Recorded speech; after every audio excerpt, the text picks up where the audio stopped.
బుక్కులు ఎక్కువ కొంటాం. అదే అది పుస్తకం ఇది మస్తకం, చదివిన జీవితం అస్తవ్యస్తం అని.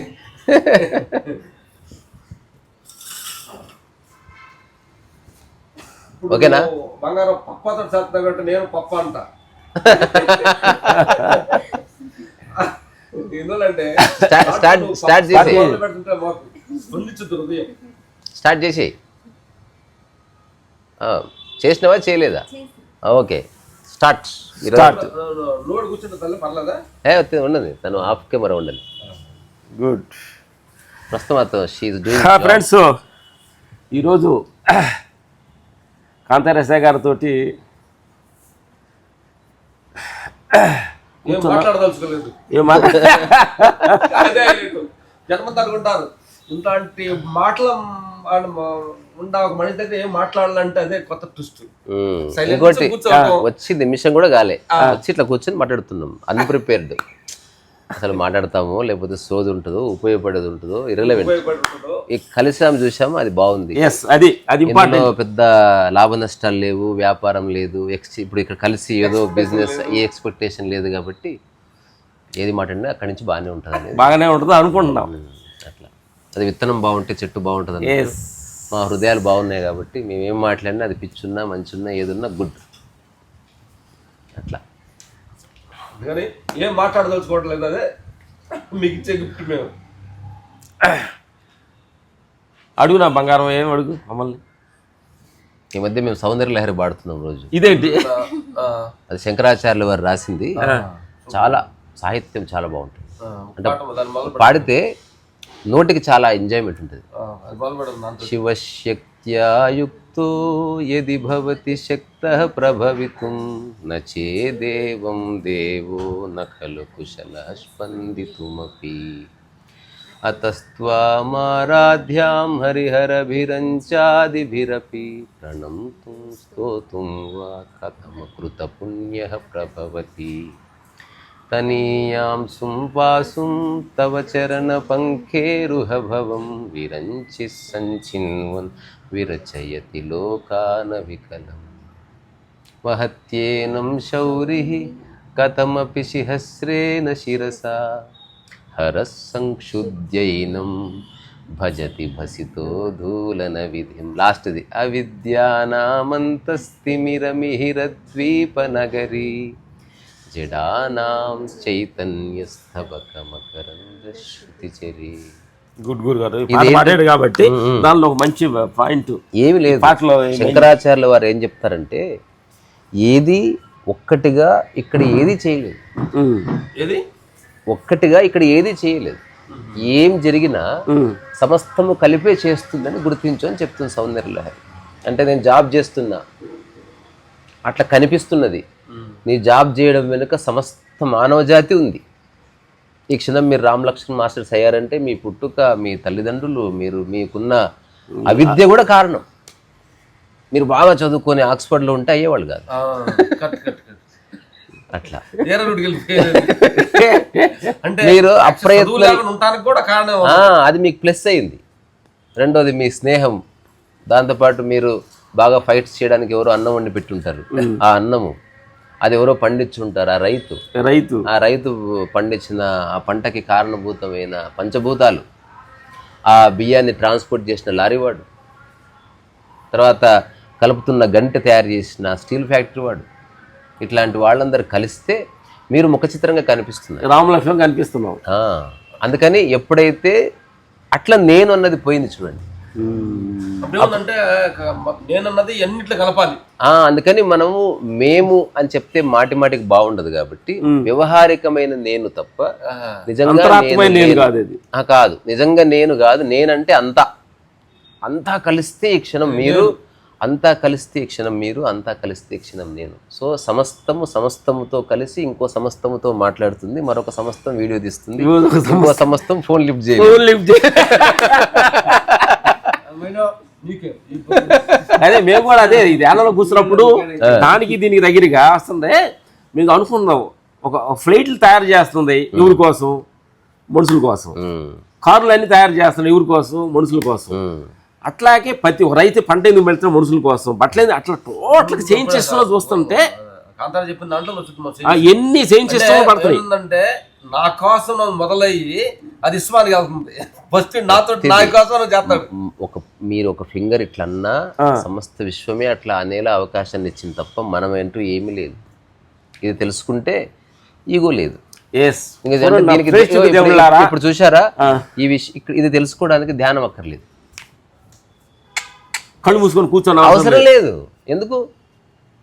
ఇప్పుడు ఏదో బాధిస్తుంది కాబట్టి ధ్యానం చేస్తున్నారు, నీ మనసు అటు పోతుంది కాబట్టి ఏకాగ్రత అవసరమైంది. ఎటు పోకపోతే ఎంతసేపు కూర్చున్నా హాయిగా ఉంటుంది. రమణ మహర్షి ఎప్పుడు ధ్యానం చేయలేదు, కానీ రమణ మహర్షి కాడ కూర్చొని అందరు ధ్యానం చేస్తున్నారు. అట్లా ఒక చిన్న కథ ఉంటుంది. ఆ కథ చెప్తే మనం చర్చించే విషయంలో క్వాలిటీ వస్తుందేమో. చెప్పండి. ఈ కథ నేను చాలాసార్లు చెప్పింది, నేను రాసిన కథనే. ఒక బాగా చదువుకున్నవాడు ఒక గురువు దగ్గరికి వెళ్ళి చెప్తాడు, నేను లైఫ్లో ఎన్నో చదివాను, ఎన్నో రాశాను. గురువు అంటాడు, అన్ని చేసి నా దగ్గరికి ఎందుకు వచ్చావని. లేదు, నేను ఎన్లైటన్ అవ్వాలనుకుంటున్నా, నేనేం చేయాలో చెప్పండి, ఏవైనా చేయగలను నేను, ఆ డబ్బు కానీ ఏదైనా ఐ కెన్ అరేంజ్, జస్ట్ నాకు జ్ఞానోదయం కావాలంతే అన్నాడు. గురువుకి అర్థమైంది, ఇప్పుడు పరమ మూర్ఖత్వంలో పడి కొట్టుకుంటున్నాడు. సరే, నువ్వు జ్ఞానోదయం కావాలంటున్నావు, అదేం పెద్ద విషయం కాదు, మరి గురుదక్షిణగా ఒకటి కావాలి కదా, ఇస్తావా అంటే, ఎనీథింగ్, గోల్డ్ కావాలా, కారు కావాలా, ఏది కాదు, అవన్నీ వద్దు డాడీ, రిలాక్స్, చెప్పేది విను. ఫస్ట్ పక్కనే ఒక కొన్ని కిలోమీటర్ల అవతల సముద్రం ఉంటుంది, సముద్రం దగ్గర ఒక గవ్వ తీసుకొని రా. తీసుకొస్తాను ఏముంది అనేలోపు నువ్వు మొత్తం వినకుండానే పోతున్నావు. నువ్వు సముద్రం దగ్గరికి వెళ్ళి ఆ బీచ్లో ఒక దగ్గర నిలబడాలి, అక్కడి నుంచి జరగొద్దు. సముద్రంలో నుంచి కొట్టుకొచ్చిన గవ్వ నీ కాళ్ళ దగ్గరకు వచ్చింది, అది నీ రెండు పాదాల మధ్య ఇట్లా నిలబడిన గవ్వ కావాలి అన్న. గవ్వ ఎవడన్నా చేస్తాడు. ఏముంది రే, ఎన్నో గవ్వలు కొట్టుకొస్తుంటాయి, ఒక గవ్వ కొట్టుకరాదా పోయి నిలబడ్డాడు. 100 గవ్వలు వస్తున్నాయి కానీ ఇక్కడ ఆగుతుంది, ఇక్కడ ఆగుతుంది, ఇక్కడ ఆగుతలేదు. సముద్రం దగ్గర చూస్తున్నాడు, ఏంది ఇది అంటే కోఇన్సిడెన్స్ కింద రావాలి కదా. చివరికి కాళ్ళు లాగి కూర్చున్నాడు ఇట్లా. సాయంత్రం అయింది, ఇక రాదు అనుకున్నాడు. అప్పుడు ఒక అల వచ్చింది, అలా అట్లా వాటర్ వచ్చింది, అట్లా ఒక గవ్వ వచ్చి ఇట్లా వచ్చి నిలబడ్డది. తక్షణం జ్ఞానోదయం అయిందని చెప్తారు. అంటే ఈ గవ్వ ఒకవేళ తన బంధువులకు ఏం చెప్తుందంటే, నేను ఇట్లా కొట్టుకొచ్చి కాలెక్కినా అని చెప్పుకుంటుంది అది, కానీ ఆ గవ్వ వెనుక సముద్రం అంతుంది అని తెలుసుకుంటే జ్ఞానోదయం అంతే. ఇప్పుడు నేను చదువుకున్నా, నేను అట్లా వీకినా, అట్లా కట్టలు కట్టినా, నువ్వేం వీకలే, నువ్వు అలా చేయడానికి సమస్తము సహకరించింది, కొందరు ప్రత్యక్షంగా, కొందరు పరోక్షంగా. ఇది మనం గుర్తించడమే జీవితం యొక్క పరమోత్కృష్ట ధర్మము తప్ప నువ్వు కూర్చొని ధ్యానాలు చేసావా, హిమాలయాలు ఉన్నావా, నువ్వు కుటుంబ సభ్యులను వదిలేసి ఎందుకు పోతున్నావు, వాళ్ళని మనసులో మోయకు, వస్తువుని ఎందుకు పడేస్తున్నావు, దాంతో మమకారం ఉండనీయకు. దీనివల్ల అద్భుతమైన సత్యాన్ని తెలుసుకున్న చూస్తున్న ప్రేక్షకు దేవుళ్ళారా. అంటే ఈరోజు అన్ని స్టార్టింగ్ కాకుండా అన్ని క్లైమాక్స్ మాస్టర్ ఇది ఉన్నదే, ఇది ఎవడేం చెప్పినా ఇక్కడికి రావాల్సిందే. ఇది డైరెక్ట్గా చెబితే నెక్స్ట్ గురువులకి ఏం పని ఉండదు. అందుకని పందికి మాలిన పనులన్నీ పెట్టుకొని మనుషుల్ని ఎంగేజ్ చేస్తున్నారు. చందా పుస్తకాలు తీసుకుపోయి చందాలు తీసుకురాపో, మనందరం కలిసి ఇది కట్టాలి, మనందరం కలిసి పెద్దది పెట్టాలి, ఇదంతా పనికి మాలిన పని. అదంతా ఇండస్ట్రియలిస్ట్ చేసుకుంటారు. అది ఇప్పుడు సినిమా లెక్కలో చూస్తే ఒక ఇంట్రడక్షన్ ఇచ్చి సినిమా వదిలేసాడు, ఎలా ఉందని అడిగితే ఏం చెబుతాడు మనిషి.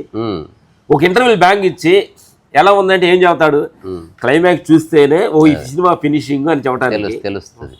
అందుకని నా మిత్రులారా, ప్రతి మనిషి కూడా అసలు క్లైమాక్స్ ఏంటి అని సత్యాన్ని కానీ మనం దాని మీద ఒక క్లారిటీ వెళ్తే అసలు మన స్టార్టింగ్ నుంచి మనం రావచ్చు అనమాట. దీని ద్వారా అహంకారం కొంచెం గొప్ప మా ఇద్దరికి ఏదైనా ఉంటే చూసిన వాళ్ళు కూడా తొందరగా దించుకోండి నా మిత్రులారా. ఇది గుర్తించాల్సిన విషయం, సాధనకు సంబంధించిన విషయం కాదు. ఇది ఎంత సింపుల్గా మనం ఆలోచించామంటే మన వెనక ఎంత సైంటిస్ట్ తిరుగుతుందో ప్రతిదానికి. మా ఊర్లో మాకు కృష్ణ జయంతికి ఉట్టి పడుతుంటారు. నువ్వు చెప్పే కథ అంటే గమనిక ఎంత ఇంపార్టెంట్ అనేది బుద్ధుడు అంటాడు, సరైన గమనించండి. అతను సరైన బుద్ధుడు ఆ రోజుల్లో ఈ పదం జోడించండి సార్. సరైన సరైన మాట, సరైన ధ్యానం, సరైన భావ దృష్టి, సరైన వాకు దృష్టి అంటే సరి సరి సరి. అతను మా చిన్నప్పుడు మాకు చెప్తుంటే ఉట్టి కొడటానికి మార్నింగ్ నుంచి ఈవినింగ్ వరకు ట్రై చేస్తున్నారు. ట్రై చేస్తుంటే ఈవినింగ్ ఒక 6 గంటలకి అంటే క్లోజ్ అయ్యే సమయాన్ని ఒకటి వచ్చాడు, పట్టును కొట్టేసాడు. అప్పుడు మేమంతా కలిసి అడిగాను, అట్లా అడిగాను, నువ్వు మార్నింగ్ వచ్చావు కదా, మార్నింగ్ వచ్చి నుంచి కొట్టలేవాడు. మార్నింగ్ వచ్చి వాడు పొద్దున 9 గంటలకు వచ్చి కొట్టేవాళ్ళందరూ గమనించాడు. ఇట్లా ఈవినింగ్ 6 అయిపోతుంది, ఒక్కమా లేచాడు అంటే మొత్తాన్ని అబ్జర్వేషన్ చేసాడు. నువ్వు చెప్తున్నావు కదా, లేచాడు, వాళ్ళు ఏం చెప్పి అసలు ఎట్లా గమనించాడు, ఏం చెప్పి ఒక్క దెబ్బతో కొట్టేశాడు. అంటే వచ్చినప్పుడు కొట్టేస్తానంటే వచ్చినమ్మంటే వాళ్ళు చేస్తాను, నేను చేయదలుచుకోలేదు. మీరు చెప్పింది సగం కథ.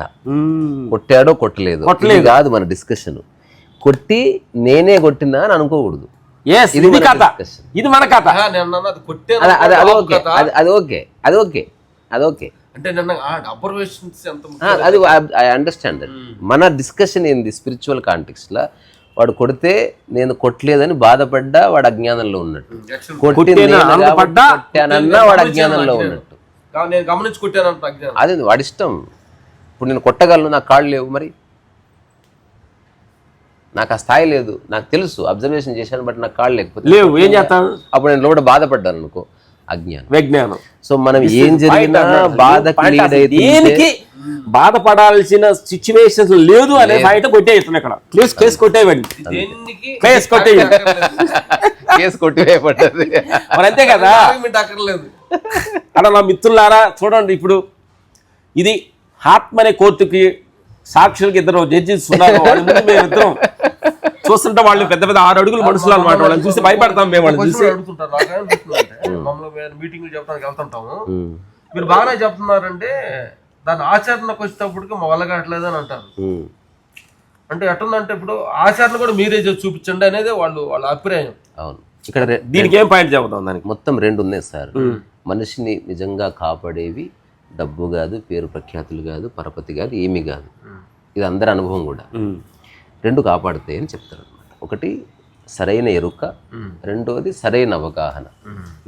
ఎరుక అన్నది ఎగ్జిస్టెన్షియల్ నియమం, సరైన అవగాహన అన్నది విషయ ప్రాధాన్యమైంది. ఎగ్జాంపుల్, నాకు ఎరుక ఉంది, అక్కడితో సరిపోయింది.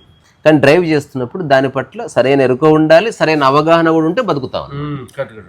ఇప్పుడు ఆచరణ అంటే ఏది పెడితే చేయడం కాదు, సరైన అవగాహనతో చేయడం. సరైన అవగాహన ఎట్లా వస్తుందనే దానికి యూనివర్సల్గా ఒక అండర్స్టాండింగ్ ఉంది. టైంని పెట్టుకొని నేర్చుకున్న వాడికి ఎప్పటికీ సరైన అవగాహన రాదన్నారు. నాకు ఈ టైంలో అవ్వాలి అనుకుంటే అంత వస్తుంది. టైం తీసేసి నేర్చుకున్న వాడికి మెల్లగా చిక్కుతుంది అనమాట. ఇప్పుడు ధ్యానం కూడా, నా వయసు 35 ఏళ్ళు, నేను 35 నిమిషాలు ధ్యానం చేస్తా, టైంలో వచ్చి పడ్డాం. అసలు ధ్యానం అంటేనే సమయం లెక్కలోకి, నిద్ర ఎంతసేపు అన్నది లేదు, స్నానం ఎంతసేపు అన్నది లేదు, మన ముచ్చట ఎంతసేపు అన్నది లేదు. అట్లా కాకుండా మనది బిజినెస్ మీటింగ్ అనుకో, లెట్స్ మీట్ ఫర్ 1 hour అని అనుకుంటాం. మీటింగ్ ఉంది, అయిపోయిందని ఈయన అంటాడు, అయిపోయిందని నేను అంటాడు, నేను ఏదో నవ్వుకుని వెళ్ళిపోదా. ఇప్పుడు ఇదేంది, టైం లేదు, చిన్నపిల్లలాగా ఏదో పిచ్చి పిచ్చిగా మాట్లాడుకుంటున్నాం. సో ఈ 2 ఇప్పుడు ఆచరణ అంటే దేన్ని ఆచరిస్తావు అన్నది కదా పాయింట్. దేన్ని ఆచరిస్తాం, ఆచరించేది స్పెసిఫికే ఉంటుంది. ఎప్పుడైనా కారు నడిపితే కారు నడపడాన్ని ఆచరించినట్టు, ఉత్తగా ఆచరణ వాళ్ళనేది ఏంటంటే, వాళ్ళని క్వశ్చన్ ఏంటంటే, మాకు మీరు చెప్తుంటే కోపపడకూడదని ఉందండి,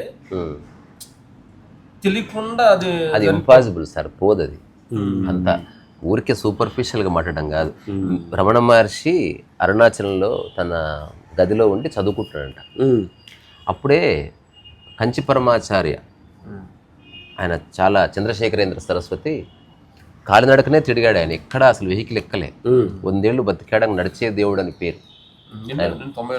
100 సంవత్సరాలు, 100 ఇయర్స్ నడిచాడు భారతదేశం అంతా. శంకరాచార్యుల తర్వాత భారతదేశాన్ని కాలినడకని తిరిగిన ఏకైక వ్యక్తి ఆయన. ఆయన అరుణాచలం గుండా వెళ్తున్నారు. రమణ మహర్షి ఆశ్రమం ఉందని తెలుసు. ఆ రమణాశ్రమం గేట్ ఉంటుంది కదా, ఇట్లా గ్రీన్ కలర్లో రమణాశ్రమం అని రాసి ఉంటుంది. అట్లా 1 సెకండ్ అట్లా ఆగి వెళ్ళిపోయాడంట. సో ఆ కంచి పరమాచార్య వచ్చాడని తెలిసి రమణ మహర్షి ఆశ్రమంలో ఉన్న భక్తులంతా ఇక్కడికి పరిగెత్తుకొని వచ్చారు. వచ్చిన తర్వాత ఎవరో రమణ మహర్షి చెప్పారు, భగవాన్ కంచి పరమాచారి వచ్చారు, మీరు చూడలేదా అంటే ఆయన నేను వేరే అయితే కదా ఒకరినొకరు చూసుకునేది అని. ఇప్పుడు ఎందుకు చెప్పానంటే వేరే వాడు ఉన్నాడు అని అనుకున్నంత కాలం కోపం ఉంటుంది, వేరే వాడు నీలో భాగం అనుకుంటే కోపం. ఇప్పుడు ఎప్పుడన్నా భావం ఉన్నాళ్ళు అది ఉంటూనే ఇంపాసిబుల్, అది కోపం నియంత్రించడం వరకు వస్తుంది తప్ప అసలు కోపం ఎందుకు వస్తుంది? ఇప్పుడు ఎప్పుడన్నా మీ ఎడమ చేయి ఒక కప్పు కిందేసింది, దీనికి ఏమన్నా పోలీస్ స్టేషన్లో కేసేస్తారా? నీలో భాగమైన దాని పట్ల కోపం లేదు, దానికి పనిష్మెంట్ లేదు, కానీ ఎప్పుడన్నా దాన్ని పట్టించుకోరు మీరు. కానీ ఎప్పుడన్నా గాయం అయితే దాన్ని కేర్ఫుల్గా చూసుకుంటారు, ప్రేమ ఉంటుంది లేదా కన్సర్న్ ఉంటుంది అంతే. అది మీలో భాగం కాబట్టి దాన్ని మీరు అసలు ఎక్కువగా ఇప్పుడు ఐ లవ్ యూ నిన్ననే ఒక చెప్పాను. ఎప్పుడన్నా మీ ఈ సంవత్సరంలో ఈ ఫింగర్ మీకు చూపించారు ఎవరికన్నా ఇది నా ఫింగర్ అని చూపించాలా? అదే దానికి ఉంగరం పెడితే చూపిస్తాం. అంటే నీది ఏదై ఉన్నదో అది ఎప్పుడు చూపబడదు, నీది కాంతి ఎప్పుడు చూపిస్తా ఉంటాం. ఇది మా ఇల్లు అంటాం, కాదు అది అట్లనే అజ్ఞానం కూడా చూపిస్తాం, అది మనది కాదు. మేము మతసాక్షిగా కొత్త షూ వేసుకెళ్ళామంటే షూటింగ్ వెళ్తాప్పుడు వేసుకొని ఎత్తులోళ్ళు చెప్పిందా ఎదురు చెప్తాను, వాళ్ళు చూసి బాగుందన్న దాకా వాళ్ళ ముందు షూలు కొని ఇట్లా ఇట్లా అంటాం నడుపుతుంటాం. చూసి ఏడ మాస్టర్ గారు భలే కొన్నారు షూలు అన్న తర్వాత కొద్ది అప్పుడు తృప్తి కలుగుతుంది. ఆకార స్థితి ఏంది ఆ బాటలో వస్తుందిరా కూరగాయలు కూడా తాగుతాడు, చెరుకు రసం తాగుతావా? చుక్క భోజనం చేయాలి కదా, అందుకని కొద్దిగా అంతే ఊరికే టేస్ట్ కోసం. గుడ్.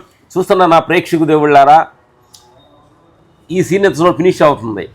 ఇది లేదు, ఉన్నదంతా సేమ్ సెషన్లో పని జరుగుతుంది తప్ప దేనికి నేను అంటానికి ఎలాంటి రైట్స్ లేదనేది ఈ కేసు కొట్టేయబడింది. Okay, thank you. Next upload మీరు చూస్తావు, అది నీది కాదు, నెక్స్ట్ అప్లోడ్ చూద్దాం. ఓకే, ఇంకొక మాట అంటే కంక్లూజన్ అంట. ఎన్నేళ్ళు ధ్యానం చేస్తావు, ఎన్ని ఆశ్రమాలు తిరుగుతావు, ఇవన్నీ రిలవెంట్. కోర్లోకి వస్తే ఏమి రిలవెంట్ అంటే కర్తాభావన ఉంటే నీకేం అర్థం కాలేదు, కర్తాభావన లేకపోతే నువ్వు చేసినా చేయకపోయినా రిలవెంట్, యు ఆర్ గుడ్. పోలిక ఉందా, నువ్వెన్ని ధ్యానాలు చేసినా వృధా. అంటే వేరే వాళ్ళతో పోల్చుకుంటున్నావా ఏ విషయంలో అయినా, నీకు విషయం అర్థం కాలేదు. పోలిక లేదా, నువ్వు ధ్యానం చేసినా చేయకపోయినా గురువు దగ్గర ఉన్న రిలవెంట్, నువ్వు మంచి స్థితిలోనే ఉన్నట్టు. అందుకని మనం ఒక వ్యక్తిని ఉద్యోగం విషయంలో ఎక్స్పీరియన్స్ని లేదా డ్రైవింగ్ విషయంలో ఎక్స్పీరియన్స్ కానీ ధ్యానంలో ఎక్స్పీరియన్స్ అనేది ఎప్పుడు చూడొద్దు. ధ్యానం ఒక టాలెంట్ కాదు. నేను ఫస్ట్లో హాఫ్ అన్ అవర్ కూర్చుంటే ఇప్పుడు 3 hours కూర్చోగలుగుతున్నా, ఇది నాన్ సెన్స్. ఇది నువ్వు కూర్చోకపో హాయిగా ఉండరాదు, ఎందుకు అట్లా ఇబ్బంది పెడుతున్నావు బాడీని? అట్లా. ఓకే, ఇది ఆ మిత్రులారా, సహజంగా ఉండండి. దాని టైమింగ్స్, దానికి ఒక టైం గురుగారు చెప్పిన దానిలో ఏమంటే టైమింగు, ఇంకోళ్ళు పోల్చుకోవటం, దీనివల్ల ఏమైపోతుందంటే అక్కడ మనం లేవు, మనం కోల్పోయామనే సత్యాన్ని కాంతారేష గారు నాకు అర్థమైంది. అది మీకు వేరే రకం అర్థమైనా మాకు. ఇప్పుడు ఇంకొక చిన్న ప్రశ్న, రమణ మహర్షి ఎవరికి ఏ సాధన పద్ధతి ఇయ్యలే, అవునా? ఎందుకు అంటే అది ఆయన దృష్టిలో కరెక్ట్ కాదన్న భావన, ఆయన చేయలేదు కాబట్టి. అంటే కాదు, ఆయన చేయలేదు, ఆ చేతి ఇచ్చేవాడేమో.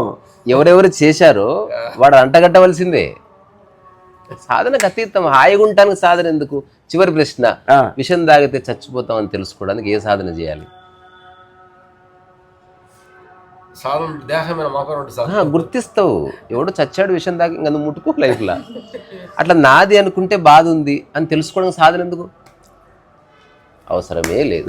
అయినా సాధన చేసేవాళ్ళు చేసుకోండి, హాయిగా చేసుకోండి.